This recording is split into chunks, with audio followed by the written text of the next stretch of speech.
सालासर हनुमान जी का संक्षिप्त इतिहास जो मैंने मेरे बुजुर्गों से सुना है वो मैं बताने जा रहा हूँ, कृपया ध्यान से सुने। यहाँ पे पंडित सुखराम जी निवास किया करते थे। उनकी शादी पाटोदिया जो गांव है, रुलियानी गांव है, उनकी पाटोदिया जाति दादी वंश जो थे उनकी लड़की बाई कानी का विवाह सुखराम जी के साथ हुआ था। सुखराम जी और कानी से एक संतान उत्पन्न हुई, उनका नाम उदयराम जी था। उदयराम जी 5 साल के जब हुए तो सुखराम जी का स्वर्गवास हो गया। अब उस जमाने में सिवाय खेती के और कोई काम था नहीं। खेती का काम करने के लिए अब काम कौन करे, तो इसलिए पीर पक्ष वालों ने बैठ करके ये निर्णय लिया कि अब अपनी इस बहन के दुख के दिन कटाने कैसे कटाई जावे। तो मोहनदास जी महाराज और कानी दादी जी कुल 7 भाई बहन थे, 6 तो भाई और 1 बहन। तो मोहनदास जी महाराज छोटे छोटे भाई थे, वो बाकी जितने भी भाई थे वो सब शादीशुदा थे। मोहनदास जी की शादी नहीं हुई थी। वो शुरू से ही भगवान की भक्ति में लीन रहने वाले व्यक्ति थे। उन्होंने कहा कि भाई मैं अपनी बहन के लिए जाता हूँ, और वो सालासर आए। सालासर आकर के उन्होंने खेती का काम की शुरू किया, अपनी बहन की मदद की। धीरे धीरे समय बीतने लगा। महात्मा जी भगवान का ध्यान करते थे और खेती के काम में अपनी बहन और भांजे का हाथ बंटाते थे। अब इस तरीके की भक्ति भगवान मोहनदास जी की, हनुमान जी की भक्ति मोहनदास जी ने की कि एक दिन खेत में हल चलाते वक्त ऐसा महसूस हुआ जैसे किसी ने हाथ पकड़ लिया है।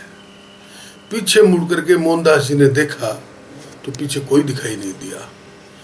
बार बार 2 4 5 बार ऐसा हुआ। तो अब पास में खेत में काम कर रहा था उनका भांजा उदयराम जी। उदयराम जी ने कहा, मामा क्या बात है, ऐसे क्यों परेशान दिख रहे हो? बोला कि भाई कोई दैविक शक्ति है ऐसी जो मेरे को काम नहीं करने दे रही है। खेत में सूड़ट सोट का काम उसमें कर रहे थे, तो ऐसा लगता है जैसे किसी ने गंडा सी कोस के भगा दी हो। तो ऐसी उधेड़बन में वो बड़बड़ाते थे। शाम को जब घर आए तो उदयराम जी ने अपनी माँ से कहा, कानी बाई से, कानी दादी से, कि ये मामा तो आजकल काम नहीं करता है, क्या मालूम उलूल जुलूल हरकतें करता है, उलूल जुलूल बातें करता है, किससे बोलता है, क्या बात करता है, पता ही नहीं लगता। तो कानी दादी ने ये कहा कि अब ऐसा है कि मोहनदास जी की उम्र काफ़ी हो गई है, तो इनका विवाह अपन को कर देना चाहिए। तो एक नाई को लड़की देखने के लिए भेजा कि वहाँ पे जाके देखो कि वो लड़की है। मोहनदास जी का वो एक पर्चे के हिसाब से देखा जाए तो वो पहला पर्चा था। उन्होंने अपनी बहन को उसी समय तत्काल कह दिया था कि वो लड़की जिसे तुम देखने के लिए भेज रहे हो वो तो मर गई। उन्होंने कहा कि भी ऐसा कैसे तुम कह सकते हो? तो उन्होंने कहा भी भेज दो नाई, तुम्हारे को ये बात ऐसा तुम सच नहीं मानती हो तो भेजो। तो वो नाई वहाँ पे जाके देखता है तो वाकई वो लड़की मर गई थी। तब से मतलब क्या कि ये बात धीरे धीरे प्रचलन में आने लग गई कि मोहनदास जी की बात कहीं भी झूठी नहीं है। बस समय बीतता गया। एक दिन क्या हुआ कि मोहनदास जी भोजन कर रहे थे, बहन जो है कानी दादी वो भोजन बना रही थी। आवाज़ आई, भिक्षाम दई भिक्षाम दई। तो मोहनदास जी ने अपनी बहन को कहा कि जाओ, कोई आया है उसको भिक्षा दे के आओ, आटा दे के आओ। वो आटा लेके गई, वहाँ कोई नहीं था। फिर 2 4 महीने बाद में ऐसा हुआ। तो उस दिन क्या हुआ कि मोहनदास जी स्वयं ही दौड़े। उन्होंने कहा कि भी हो सकता है हनुमान जी महाराज आए हो सकता है कोई दैविक शक्ति है, कोई आई है हमें बुलाने के लिए। तो आगे आगे वो साधु के रूप में आए थे। जो आज हनुमान जी का स्वरूप आप देख रहे हैं उसी स्वरूप में हनुमान जी आए थे। तो उनके पीछे पीछे मोहनदास जी हो लिए। मोहनदास आगे जाते ही हनुमान जी ने अपना रूप दिखाया और मोहनदास जी ने चरण पकड़ लिए कि भाई आप हमारे यहाँ चलो।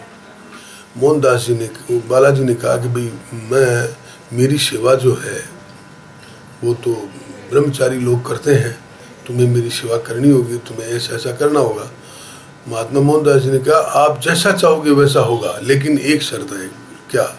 कि गृहस्थी होकर के पूजा करेंगे, क्योंकि मैं अपनी बहन का यहाँ पे रख रखाव के लिए, भरण पोषण के लिए, उनका वंश किसी भी प्रकार से भगवान बढ़ाए, इस हिसाब से आया हूँ। एक ही मेरा भांजा है, इसकी शादी नहीं होगी, मैं तो क्या मालूम सेवा कर लूँगा, लेकिन उसके बाद तो यही करेगा, और ये जब करेगा तो फिर ब्रह्मचारी रह जाएगा, तो मेरी बहन का वंश नहीं बढ़ेगा। तो फिर उन्होंने कहा कि भाई चलो कोई बात नहीं, जब तक वो सेवा में रही तब तक घर नहीं जाएगा। तो इस तरीके की जो भी इनकी बातें उस जमाने में, जो अपना आज टर्म्स एंड कंडीशन या इकरार या जो भी उनकी बातचीत जी जो थी वो हुई।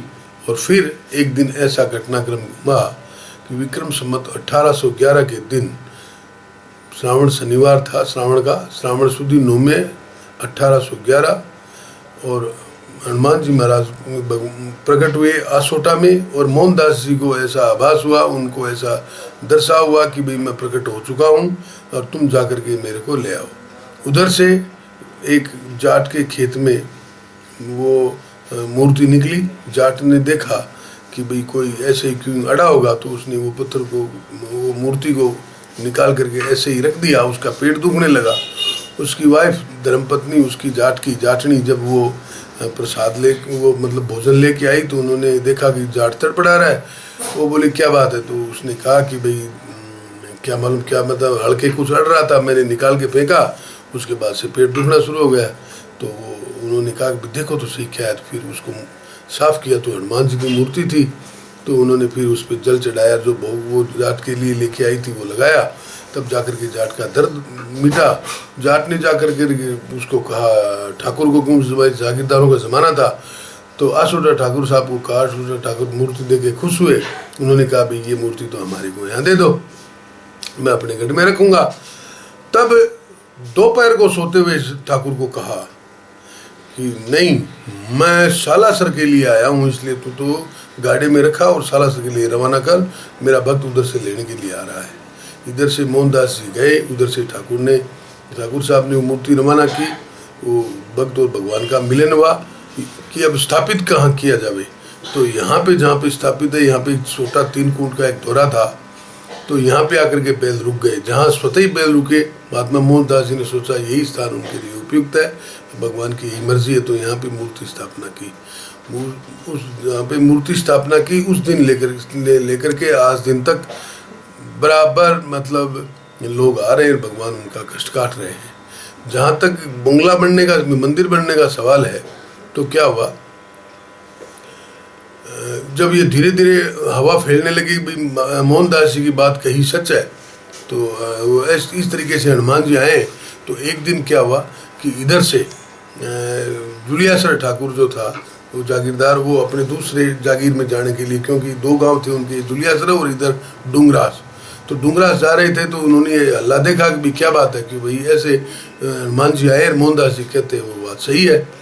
तो उन्होंने कहा कि भाई मेरे यहाँ पे एक अदीठ है, उनके पीठ में जो नहीं दिखता उसे अदीठ बोलते हैं, एक फोड़ा था उस, तो वो बोले कि भाई महात्मा में और हनुमान जी में अगर कोई करामात है तो मेरा पीठ में फोड़ा ठीक कर दे। तो महात्मा मोहनदास जी ने कहा कि भाई भगवान का ध्यान करो, भगवान ठीक करेंगे। वो जाकर के अपने वहाँ पे जो नाई उनको नहलाता, सेवा शुश्रूषा करता था, उसको कहा कि भी आराम धीरे से कपड़े उतार, भैया मैं नहाऊंगा, नहाया हुआ नहीं हूँ। तो उन्होंने कहा कि क्या बात है, कि पीठ में मेरे फोड़ा है। तो उन्होंने कहा भी यहाँ पे तो चिन्ह तो ज़रूर है, लेकिन फोड़ा कुछ नहीं है। तो बोला कि हाँ कुछ नहीं है, दर्द भी उनको कुछ हुआ नहीं। तो वो वहाँ से वापस आए, आकर के उन्होंने महात्मा जी को 5 रुपये भेंट किए। महात्मा जी ने वो 5 रुपये लेकर के और फिर अपने भांजे को कहा कि भी ये रुपये हैं, इन रुपये से अपने को मंदिर को बनवाना है। तो महात्मा जी ने पहले दाऊद और नूरा नाम के 2 व्यक्ति थे, फतेहपुर के कारीगर, उनको बुलवाया।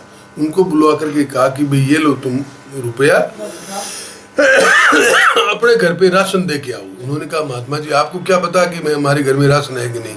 उन्होंने कहा मेरे को सब मालूम है, आप तो तुम ऐसा करो कि ये रुपए लो और जाकर के राशन लेके आओ, अपने घर में बच्चों को राशन दो और ये मतलब मंदिर बनाओ।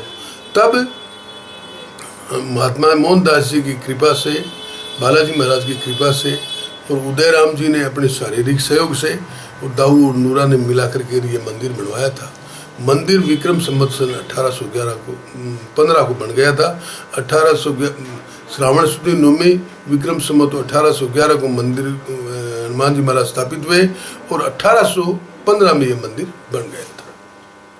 फिर थोड़े दिन बाद में वो मतलब कार्यक्रम चल रहा था, भगवान भक्त कर रहे थे, हनुमान जी मोहनदास जी महाराज भक्ति कर रहे थे हनुमान जी की, करते करते फिर बैसाख बदी तेरस विक्रम संवत 1850 को महात्मा मोहनदास जी ने जीवित समाधि ले ली और अब भगवान बैकुंठ धाम चले गए।